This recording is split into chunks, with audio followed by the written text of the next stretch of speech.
Bienvenue dans Teubé Foot, le concept est simple, à chaque fois qu'un supporter croit à une de mes conneries, la cagnotte augmente. Et pour la bonne cause. Vandale. Le sélectionneur des Pays-Bas a décidé que son équipe ferait tous les trajets entre les stades à vélo pendant la Coupe du Monde. Est-ce que vous approuvez cette méthode d'entraînement? Niveau physique, oui, forcément. La moitié en fait de l'équipe de Colombie vient d'être contrôlée positive à la cocaïne, est-ce que ça vous surprend? Moi, plus rien me surprend maintenant. Non, ça va, je suis pas très au courant des drogues. Vous avez l'air quand même assez connaisseuse. Bah, je regarde des portages à la télé comme tout le Coquinette, monde. hein? 3 joueurs de l'équipe suisse viennent d'être suspendus à vie parce qu'ils avaient justement un compte en Suisse. Qu'est-ce que vous en pensez? Est-ce que vous pensez que c'est mérité? C'est normal qu'ils aient leur compte en Suisse si c'est des joueurs suisses. Bah ouais, d'un côté si oui, parce que ouais, franchement ouais, niveau politique c'est mérité quoi. Qu'est-ce que vous pensez du fait que l'équipe d'Iran a décidé de ne pas jouer en fait son premier match qualificatif sous prétexte que l'arbitre est une femme? L'équipe d'Iran, c'est ridicule. C'est pas tolérable. Elle raconte n'importe quoi. Par rapport à la politique, on se doit de se plier à la politique du pays.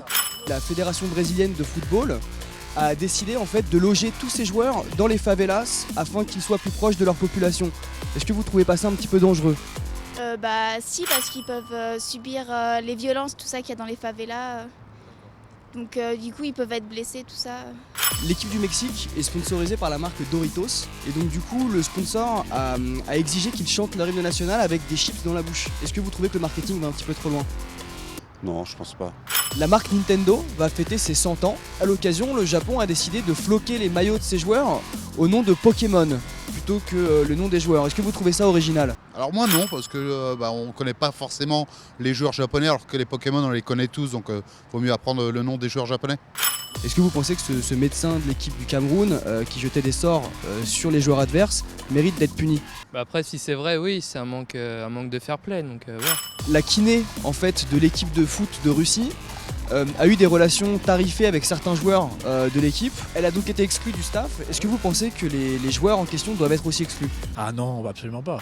Non. Après ça dépend vraiment ce qu'ils ont fait. S'ils ont fait ce que vous m'avez dit, ouais c'est sûr que pour moi ils devraient être exclus quoi. Ils l'ont bien défoncé. Hein. Ah bah pour moi oui alors.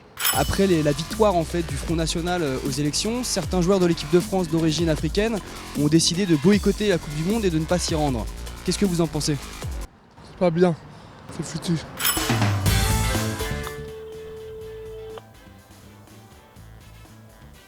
Fédération française de football, bonjour.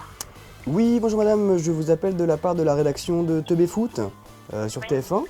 Voilà, je vous appelle car nous avons un chèque de 1250 € à vous envoyer, un don fait par toute l'équipe de la rédaction, voilà, pour offrir des cours de culture générale et de soutien scolaire à vos supporters. Eh bien oui, je pense que ce sera vraiment apprécié. Ça me fait plaisir que vous soyez heureuse. Très bien, merci bien. Merci. Bonne journée. Au revoir. Voilà. Et si tu t'abonnes à ma chaîne YouTube, tu recevras demain dans ta boîte aux lettres 50 places pour la finale de la Coupe du Monde. Et tu pourras même pénétrer dans les vestiaires de l'équipe de France, observer l'engin de Blaise Matuidi et faire l'amour à Paul Pogba, ainsi qu'à Yohan Cabaye. Et ça partira en grosse Pardon, je m'égare. À la semaine prochaine. Le sélectionneur de la Belgique a oublié en fait de mettre un gardien de but dans sa sélection des 23 joueurs. Donc maintenant c'est trop tard, il n'a plus le droit en fait de revenir en arrière. Est-ce que vous pensez que la FIFA devrait lui accorder quand même une dérogation? Ah bah oui, c'est bien sûr, s'il n'y a pas de gardien pour la Coupe du Monde, comment qu'ils vont faire la Belgique? C'est important un gardien. Moi je pense qu'il devrait accorder une chance quoi. Okay. C'est important. Super. Voilà. Bon merci beaucoup. Je te remercie. Hein. Merci bien les gars. Au revoir. Salut. Ça passe au téléfoot ça? Ouais c'est ça.